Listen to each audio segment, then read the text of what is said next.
가끔 우리가 설교를 이렇게 준비하고 이렇게 듣다 보면 찬양대가 설교의 내용보다 더 좋을 때가 있어요.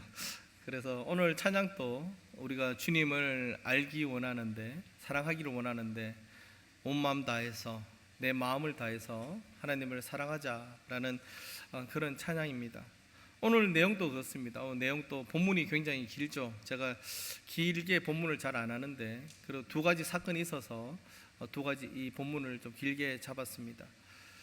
길어도 오늘 세 가지만 여러분들 생각하시면 됩니다. 간절함과 하나님의 역사, 그리고 하나님의 때, 이 세 가지를 여러분 잘 기억하시고 이 본문을 설교를 들으시면서 이해하시면 더 이해가 잘 되리라 생각을 합니다. 오늘 본문의 이 예화는 우리가 교회에서 익히 들어왔던, 또 많이 알고 계시는 그런 예화입니다. 혈류증 걸린 여인과 해당장 야이로의 딸의 그런 이야기입니다. 근데 여기에는 공교롭게도 12살 또 12해라고 하는 12라고 하는 숫자가 반복되어서 나옵니다. 그래서 10이라는 숫자가 어떤 의미가 있을까라고 생각해 보니까 이스라엘의 10지파도 12지파이고 예수님의 제자도 12제자였습니다. 그리고 우리의 일상도 우리가 1년을 12달로 우리는 또 지키고 살아가고 있습니다. 우리 동양 사상에서도 12간지, 12지신 이런 것들이 있는 것을 보게 됩니다. 이스라엘에 있어서 이 12라고 하는 숫자는 완전을 의미한다고 합니다. 그래서 여기서 12년 동안 고통을 받았다라고 하는 것은 그 고통의 끝을 봤다라는 그런 의미로 해석될 수 있습니다. 또 12살이라는 의미도 제 생각에는 아이가 어른이 되는 마지막 나이, 어른이 되는 그런 상징적인 의미가 있는 나이라고도 생각을 해보게 됩니다. 이 땅 가운데 사는 사람들은 누구나 자기만의 고통과 고민을 가지고 살아가게 됩니다. 어떤 사람은 오랜 시간 동안 그 아픔을 해결하지 못한 채 살아가기도 하고, 또 어떤 사람은 갑자기 닥쳐온 그런 고통으로 인해 당황해하며 또 막 시작된 고통 속에 살아가는 이들도 있을 줄 압니다. 오늘 우리가 읽은 하나님의 말씀에도 12해를 혈류증으로 인해 고통을 겪은 여인과 또 12살 어린 나이로 죽음을 맞이해야 하는 소녀의 이야기가 대비되어서 전개되고 있습니다.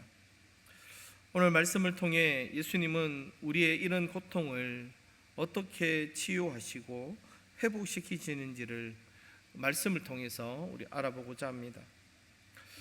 오늘 예수님이 오늘 본문에 나오는 이 가버나움으로 오시기 전에 어디에 계셨냐 하면 누가복음 8장 29절에 나타난 것과 같이 갈릴리 맞은편 거라사인 땅에 계셨습니다. 거라사인 지방에서 군대의 귀신 들린 사람의 귀신을 쫓아내셨는데, 그 귀신들을 돼지떼에 들어가게 명령하셨습니다. 그러자 그 돼지떼가 갈릴리 호수에 들어가게 해서 다 죽게 되고, 또 그 귀신 들린 사람은 이제 치유함을 받게 됩니다. 그러나 이 일로 인해서 이제 거라사인 땅 근방에 사는 모든 백성들이 예수님을 두려워하게 됩니다. 그러면서 예수님께서 자기들에게서 떠나가기를 구하게 됩니다. 그렇게 예수님은 이 거라사인 땅을 떠나서 유대 땅 가버나움으로 돌아오시게 됩니다.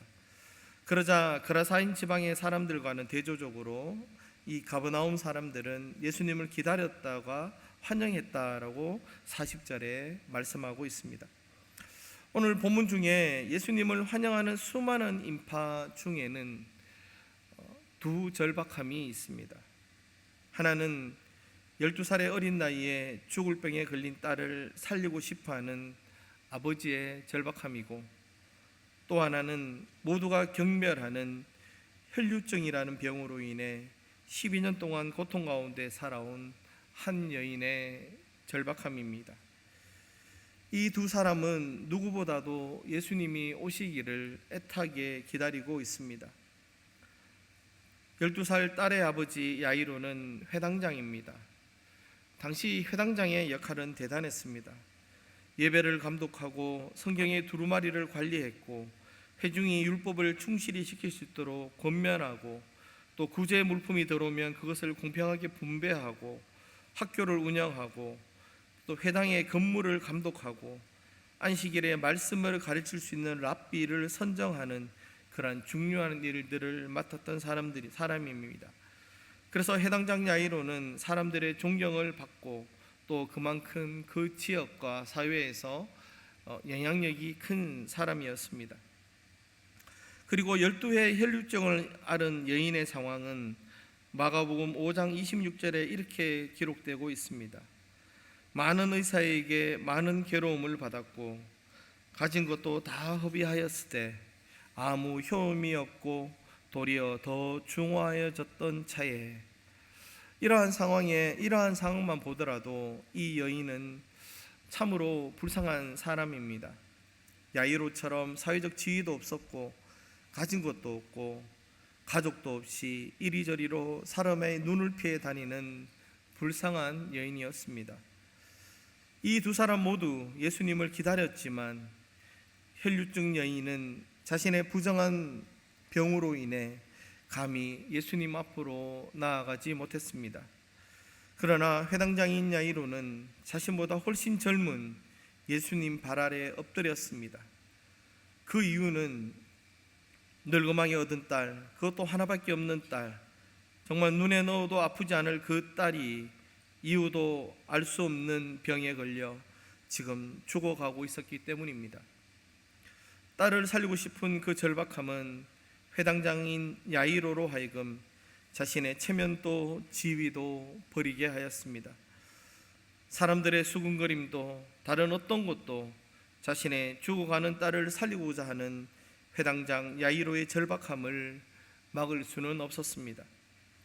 그는 회당장이라는 지위보다 아버지란 책임을 택하게 됩니다. 그래서 그는 예수님 앞에 엎드려 간절히 자신의 집으로 오시기를 간구합니다. 드디어 예수님이 야이로의 이 절박한 믿음을 보시고 야이로의 집으로 향하게 되었습니다. 야이로는 정말 뜰 듯이 기뻤습니다. 이제 예수님이 자신의 집으로 가기만 하면 내 딸이 살 수 있다라는 기쁨으로 앞장서 급한 마음으로 걸어가고 있었습니다. 그런데 예수님이 갑자기 가는 걸음을 멈추셨습니다. 그리고 하시는 말씀이 내게 손을 댄 자가 누구냐? 한시라도, 아니 분초를 다투는 이 절박한 이때에 예수님의 이 행동은 황당하기 그지없었습니다. 그 이유도 45절의 베드로의 답변에서도 나타납니다. 베드로가 이르되 주여 무리가 밀려들어 미나이다. 즉 지금 사람들이 너무 밀려와서 예수님한테 대다인 것이지 의도적으로 누가 만진 것은 아닙니다 라고 베드로가 얘기하는 겁니다. 그렇다면 왜 이런 상황이 일어나게 되었을까요? 예수님을 환영하고 있던 그 수많은 무리들이 외치는 그 틈 속에는 지금 내가 예수님을 붙들면 살리라 라는 믿음으로 몸부림치는 절박한 심령의 여인이 있었습니다. 비록 부정한 몸으로 예수님 앞에 설 수는 없지만 야이로의 집으로 가시는 예수님을 내가 붙들어야 한다, 이 분만이 나의 수치와 부끄러움 그리고 이 오랜 고통을 해방시켜 주실 유일한 분이시다라고 믿으며 예수님을 애워싼 수많은 남자들 속을 비집고 걸어가게 됩니다. 여인은 부정한 자로서 자기를 만지는 사람도 부정하게 된다라고 하는 유대인의 율법 때문에 마치 나병 환자와 같은 취급을 당하며 제사도 드릴 수 없었던 사람이었습니다. 그래서 이제 여기서 예수님을 놓치면 나의 인생도 끝이라는 심정으로 사람들에게 떠밀려 넘어지기도 하고 사람들에 밀려 예수님에게서 더 멀어지기도 했지만 포기하지 않고 사람들 사이를 파고 들어가고 있었습니다. 이 여인은 단지 호기심으로 예수님을 바라보는 무리와는 달랐습니다. 그녀에게는 절박함이 있었습니다. 그래서 필사적으로 예수님을 만나기 위해 자신의 온 힘을 다했습니다. 조금씩 앞으로 나아갑니다. 병약한 여자의 몸으로 남자들의 틈을 비집고 나아가는 것은 결코 쉬운 일이 아니었습니다. 그러던 중 마침내 예수님이 보였습니다. 하지만 부정한 자라서 예수님께서 내치실까 봐 예수님의 뒤로 돌아가게 됩니다.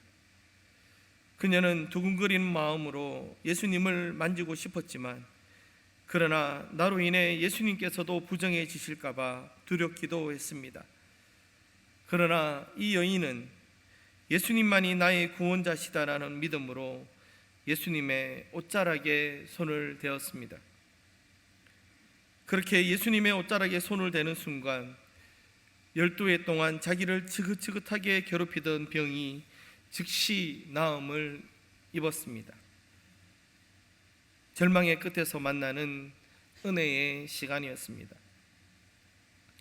우리 가운데에도 이 여인처럼 자신의 고통을 남에게 말하지 못한 채 가슴속에 묻어두고 자신의 운명처럼 그 고통과 함께 살아가는 분들도 있을 줄 압니다.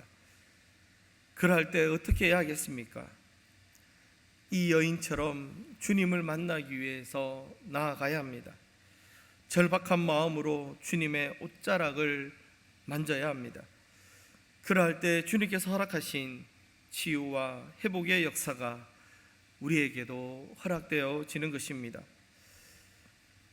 이렇게 포기하지 않는 믿음으로 여인은 12해 동안 이어오던 그 지긋지긋한 병에서 나음을 얻었지만, 한편 회당장 야이로의 마음은 다 타들어가고 있었습니다. 분초를 다투는 이 절박한 시간에 갑자기 길을 가시다가 한 여인을 붙잡고 은혜를 베푸며 지체하고 있는 예수님을 보면서 야이로는 어떤 생각이 들었을까요? 다른 사람들이야 예수님이 행한 신비한 기적을 보고 은혜를 받고 있었겠지만, 정작 또 다른 절박함을 가지고 있던 야이로는 속이 다 타들어가고 조급한 마음에 어쩔 줄을 몰라 했을 겁니다. 한시라도 예수님이 빨리 집으로 가야지 우리 딸을 고치실 텐데 예수님의 걸음을 지체하게 한 이 여인이 원망스러울지도 모릅니다. 아니나 다를까 49절 말씀에 아직 말씀하실 때에 회당장의 집에서 사람이 와서 말하되 당신의 딸이 죽었나이다. 선생님을 더 괴롭게 하지 마소서. 자신의 사랑하는 딸이 죽었다는 소식을 듣게 됩니다. 이 상황에서 두 절박함이 교차하고 있습니다. 12해 동안의 절망과 고통에서 치유받고 소망을 얻은 혈류증 여인은 치유와 회복과 구원의 은혜를 경험하고 있지만, 반대로 12살 어린 야이로의 딸은 고칠 수 있었다라는 그 희망이 절망으로 바뀌어버린 순간입니다. 이런 상황에서 야이로는 이런 원망을 하지 않았을까요? 예수님, 저 여인은 지난 12회를 알았다고 해도 지금 당장 죽는 병은 아닙니다. 하지만 지금 내 딸은 당장 죽어가고 있습니다. 그러니 먼저 우리 집에 가서 내 딸을 고쳐주시고, 그리고 난 다음에 저 여인을 고쳐주어도 될 것을 지금 나를 어찌하란 말입니까? 불쌍한 내 딸, 결국 저 여인 때문에 내 딸이 죽었구나라는 이런 원망이 그 여인뿐만 아니라 예수님에게도 향했을지 모릅니다. 아마 이런 생각을 하고 있던 야이로에게 예수님은 이렇게 말씀하십니다. 50절 말씀에 두려워하지 말고 믿기만 하라. 그리하면 딸이 구원을 얻으리라. 이렇게 말씀하시고 예수님은 희망이 사라진 야이로의 집, 즉 절망의 길로 묵묵히 걸어가시게 됩니다. 이렇게 인간의 희망이 사라진 곳, 이곳이 바로 하나님 은혜의 시작입니다. 이것이 우리가 예수님을 믿는 이유입니다. 세상의 끝이 하나님의 시작입니다. 철학자 키에르케고르는 신앙은 정확히 말해서 이성이 떠난 자리에서 시작된다라고 말했습니다.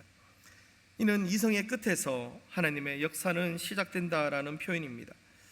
이 표현은 인간의 합리적 사고가 더 이상 작용되지 않는 그 시점에서 하나님에 대한 믿음이 출발한다는 뜻입니다. 즉 인간이 정해놓은 그 한계에 우리가 다다랐을 때 하나님의 시간은 시작된다라는 것입니다. 그래서 우리가 생각하는 시간과 예수님이 생각하는 시간은 다르다라는 것을 우리는 알아야 합니다. 다시 말씀드려서 예수님께서 내게 역사하셨으면 하는 우리의 시간대와 예수님께서 역사하시는 시간대는 분명한 차이가 있다라는 것입니다.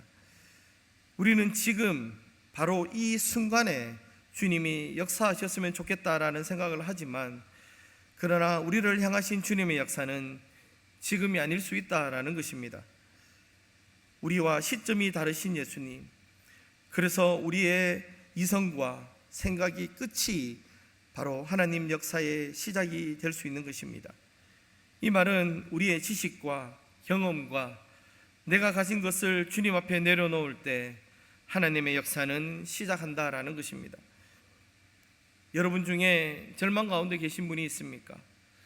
포기하지 마십시오. 왜냐하면 주님을 온전히 신뢰할 때 우리의 절망은 희망으로 변화되기 때문입니다.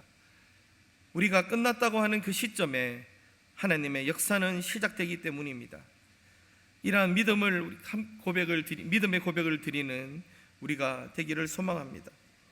그리고 하나님의 관점은 우리와 다르다라는 것을 알 수 있습니다.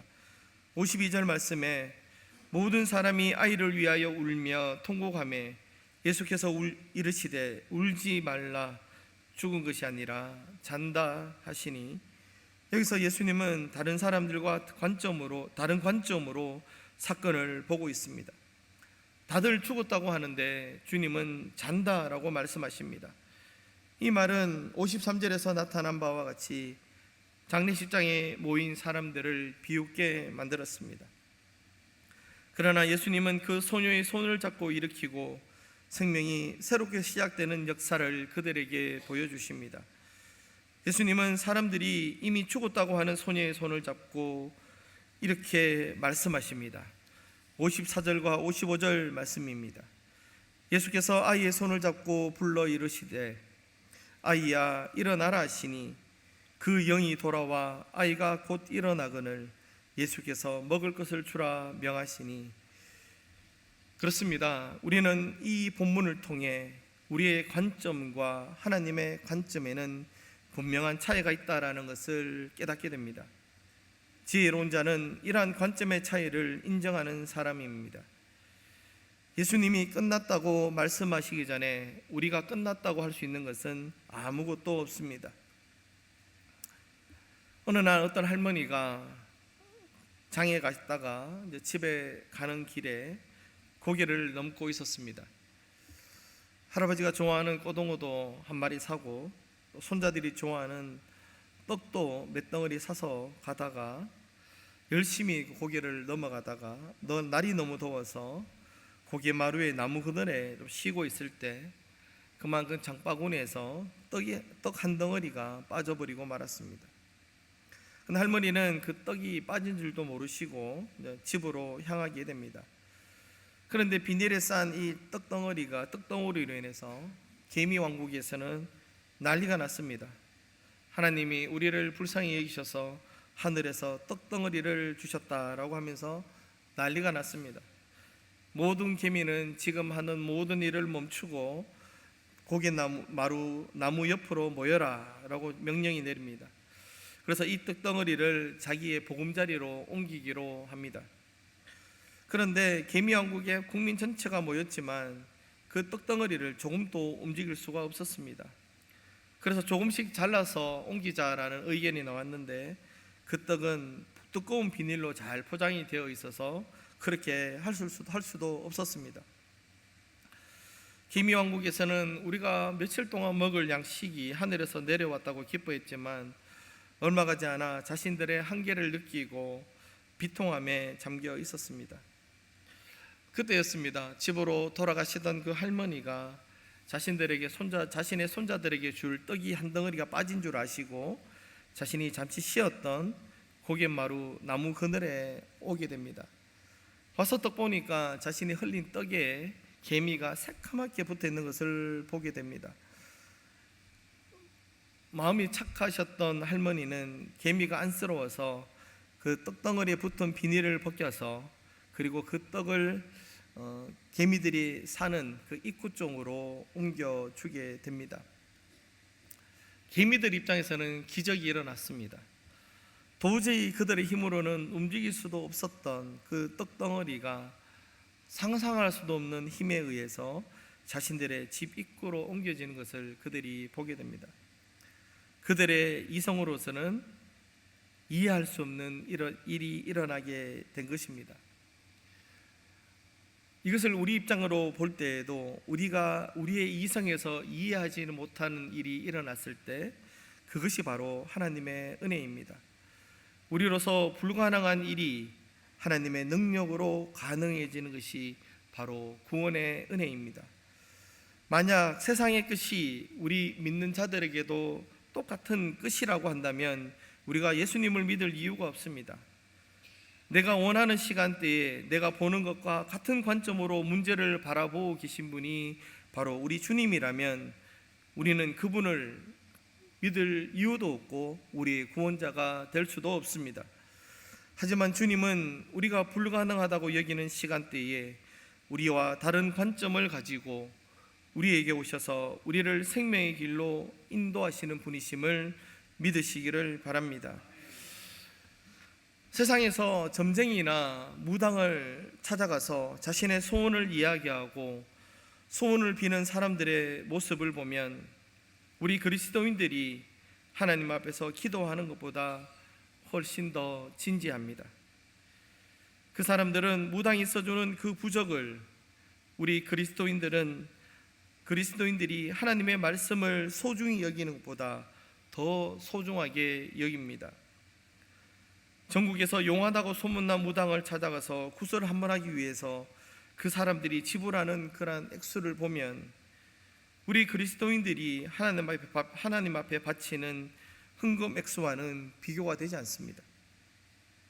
그럼에도 불구하고 세상은 그들을 가리켜 신앙인이라고 부르지 않습니다.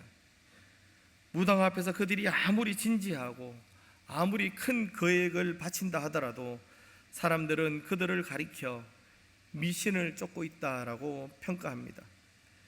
그렇다면 미신과 신앙의 차이는 무엇이겠습니까? 미신은 내게 있는 돈이나 재물이나 하여튼 그 무엇이든 간에 나의 소유를 통해서 신을 달래고 얻으려고 하는 것입니다. 그러면서 나는 변화되지 않으면서 오직 신의 마음을 변화시켜서 나의 목적을 성취하고자 하는 것이 바로 미신입니다. 반면에 절대자이신 하나님을 인간이 좌지우지할 수 없다라는 것을 우리가 분명히 깨닫고 그 하나님 앞에서 날마다 내가 변화되어 가는 것을 우리는 신앙이라고 합니다. 따라서 신앙과 미신의 진정한 차이점은 바로 나의 변화 유무에 달려 있습니다. 아무리 우리가 예수 그리스도의 이름으로 교회에 나와 있다고 할지라도 하나님을 나의 돈이나 재능이나 또 나의 노력이나 정성으로 하나님을 달래고 얼러서 내 목적을 성취하려고 한다면 그것은 미신을 쫓는 행위에 불과하다라는 것입니다. 예전에 제가 그런 말씀 한번 들었지만 어떤 분이 새벽기도 나가서 새벽마다 나와서 기도하십니다. 자녀를 위해서 하나님, 우리 아이를 하나님 정말 선교사로 보내고 싶습니다. 그래서 가만히 들어보니까 의료 선교사로 보내고 싶습니다 라고 기도합니다. 그래, 연뜻 들으면 좋은 기도잖아요. 그런데 하나님께서 얘를 사용하시려면 먼저 의사로 만들어줘야 의료 선교사로 쓰실 거 아닙니까? 이러한 것들이 우리 마음 가운데 우리의 욕심으로 남아있는 것입니다. 신앙은 내가 변화되어서 그분 말씀, 하나님의 말씀 앞에서 내 삶이 변화되고 내 생각이 변화되고 내 마음이 변화되어 갈 때 참된 신앙으로 되어가는 것이고 또 참된 그리스도인이 되는 것입니다. 예수님이 아이를 살리실 때 그 방에 그 아이의 부모와 세 제자 베드로, 야고보, 요한만을 데리고 간 것에 대해서 학자들의 생각이 조금씩 다릅니다. 어떤 학자는 예수님이 죽은 자를 살리는 것을 사람들에게 떠벌리고 다니는 것을 원치 않으셨다라고 하는 의견과, 또 어떤 학자는 죽었던 아이가 살아났을 때 주변에 너무 많은 사람들에게 둘러싸여 부끄러움을 당하지 않게 하려 한 배려였다라고 하는 그런 학자도 있습니다. 두 이야기의 타당성은 있습니다만 아마 이들 5사람 외에는 죽은 사람이 다시 살아나는 놀라운 사건을 받아들일 만한 믿음이 없었기 때문이다라고 하는 그런 설명이 가장 타당한 설명이 되지 않을까 생각합니다. 이 말씀을 들은 이유는 우리가 믿음 생활할 때에 자신의 경험만을 절대시하는 그런 태도가 있을 때 그것이 도리어 신앙을 변질되게 만들어 버릴 수 있다라는 것입니다. 이렇게 되면 어떤 현상이 일어난다 하더라도 그 사건이 자신의 이성적 판단과 또 자신의 경험에서 벗어나게 되면 그것이 비록 하나님의 말씀일지라도 또 하나님의 능력으로 나타난 기적일지라도 받아들이지 않게 된다라는 것입니다. 자기의 믿음 안에 갇혀버린다라는 것입니다.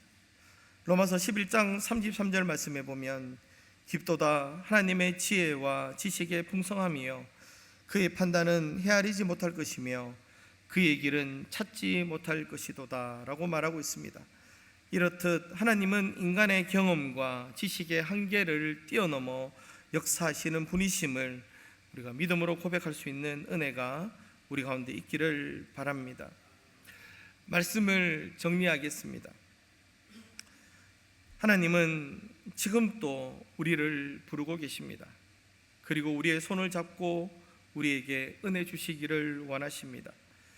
그런데 그 음성을 듣고 주님의 손을 잡으려면 주님을 향한 절박한 심령이 있어야 합니다. 주님을 붙들어야 내가 살 수 있다라는 이러한 간절한 믿음이 있을 때 우리는 주님의 음성을 듣고 그 잡은 손을 통해 인간의 경험을 뛰어넘으시는 주님의 크신 능력으로 인해 우리의 절망이 희망으로, 죽음이 생명으로 옮겨지는 은혜를 경험하게 될 것입니다. 이렇게 되기 위해서는 하나님을 향한 간절함이 있어야 합니다. 그런데 아이러니하게도 간절함이라는 것이 우리의 절망 가운데에서 나타나게 된다라는 것입니다. 지금 내가 겪고 있는 상황이 나를 절망으로 몰아가고 있습니까? 어떤 문제가 나를 고통 가운데 밀어넣고 있습니까? 모든 것을 포기하고 싶은 그러한 절박함을 가지고 있습니까? 그렇다면 그 절박함을 통해 주님을 찾으시기를 바랍니다.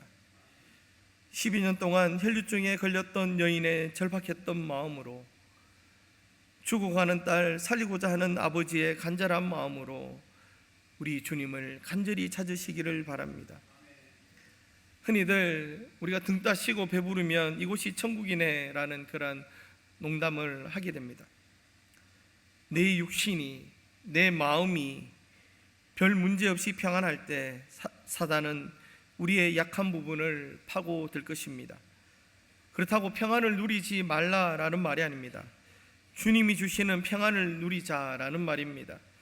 주님이 주시는 평안은 내 삶 가운데 비록 부족한 것이 있고 고통이 있다 할지라도 주님이 나와 함께 하시니 그 평안을 누릴 수 있게 된다라는 것입니다. 요한계시록 3장 16절 말씀에 내가 이같이 미지근하여 뜨겁지도 아니하고 차지도 아니하니 내 입에서 너를 토하여 버리리라. 지금 내 신앙이 이렇게 차갑지도 뜨겁지 않은 상태에 있다라고 한다면 주님을 향한 간절함을 회복하는 그런 저마다의 결단이 있기를 바랍니다. 그러할 때 우리의 삶이 은혜의 시간으로 변화될 것입니다. 세상의 시작과 끝을 아시는 주님께서 여러분을 선한 길로 인도하실 것입니다.